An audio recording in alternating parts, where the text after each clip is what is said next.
ಸಾವಿರಾರು ಚಿನ್ನ ಬೆಳ್ಳಿ ನಾಣ್ಯಕ್ಕಿಂತಲೂ ಮತ್ತು ರತ್ನಕ್ಕಿಂತಲೂ ನನಗೆ ದೇವರ ವಾಕ್ಯವು ಅತ್ಯಗಮ್ಯವಾಗಿದೆ.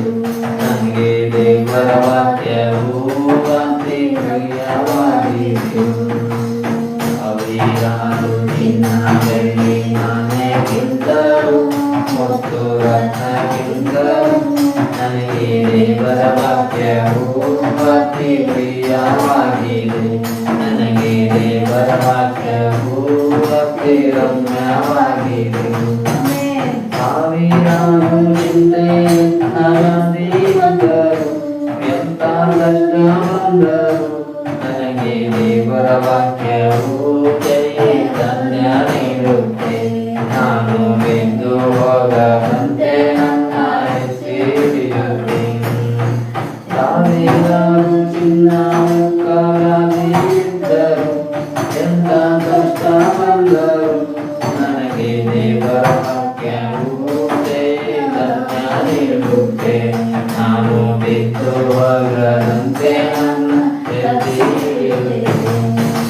ಸಾವಿರಾರು ಚಿನ್ನ ಬೆಳ್ಳಿ ನಾಣ್ಯಕ್ಕಿಂತಲೂ ಮತ್ತು ರತ್ನಕ್ಕಿಂತಲೂ ನನಗೆ ದೇವರ ವಾಕ್ಯವು ಅತಿ ರಮ್ಯವಾಗಿದೆ. ನನಗೆ ದೇವರ ವಾಕ್ಯವು ಅತಿ ಪ್ರಿಯವಾಗಿದೆ. ಸಾವಿರಾರು ಚಿನ್ನ ಬೆಳ್ಳಿ ನಾಣ್ಯಕ್ಕಿಂತಲೂ ಮತ್ತು ರತ್ನಕ್ಕಿಂತಲೂ ನನಗೆ ದೇವರ ವಾಕ್ಯವು ಅತಿ ಪ್ರಿಯವಾಗಿದೆ. ನನಗೆ ದೇವರ ವಾಕ್ಯವು ಅತಿ ರಮ್ಯವಾಗಿದೆ. ಸಾವಿರಾರು ಗಿಳಿಗಳು ಸುತ್ತಿ ಬಂದರು, ಆಪತ್ತು ಬಂದರು, ನನಗೆ ದೇವರ ವಾಕ್ಯವು ಬೇಗ ದಾರಿ ತೋರುತ್ತೆ. ನನ್ನ ವೈರಿಯ ಮುಂದೆ ಸೋಲದಂತೆ ನಡೆಸುತ್ತೆ.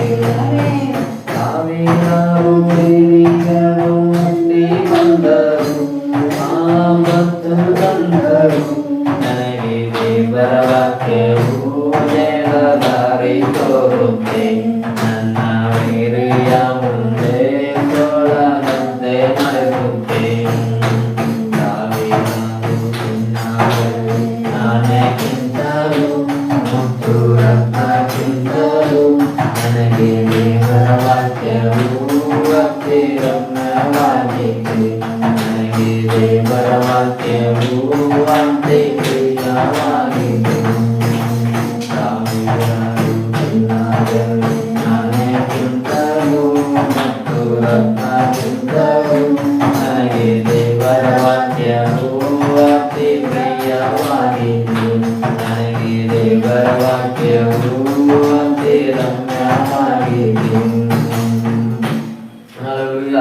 ಹಾಗಾದ್ರೆ ನಮಗೆ ಸಾವಿರಾರು ಚಿನ್ನ ಬೆಳ್ಳಿ ನಾಣ್ಯಕ್ಕಿಂತ ಎಷ್ಟು ಹಣ ಗಳಿಸಿ ಬ್ಯಾಂಕಲ್ಲಂತ ಈ ಕಾಲದಲ್ಲಂತ ಇಟ್ಟರು ಅದ್ಯಾವುದಕ್ಕೂ ಪ್ರಯೋಜನ ಇಲ್ಲ. ಆದರೆ ನಮ್ಗೆ ಅವೆಲ್ಲದಕ್ಕಿಂತಲೂ ಶ್ರೇಷ್ಠವಾದದ್ದು, ಅತ್ಯಂತ ರಮ್ಯವಾದದ್ದು, ಪ್ರಿಯವಾದದ್ದು ಅದು ನಮಗೆ ದೇವರ ವಾಕ್ಯವಾಗಿದೆ ಎಂದು ದೇವರ ಆತ್ಮನು ಸಭೆಗಳಿಗೆ ಹೇಳುವುದನ್ನು ಕಿವಿಯುಳ್ಳವನು ಕೇಳಲಿ ಎಂಬ ದರ್ಶನದಲ್ಲಿ ಸಭೆಯಾದ ನಮ್ಮೆಲ್ಲರ ಸಂಘ ದೇವರ ಆತ್ಮನು ವಿಶೇಷವಾಗಿ ಮಾತನಾಡುತ್ತಿದ್ದಾನೆ. ಆಮೆನ್. ಹಲ್ಲೆಲೂಯಾ.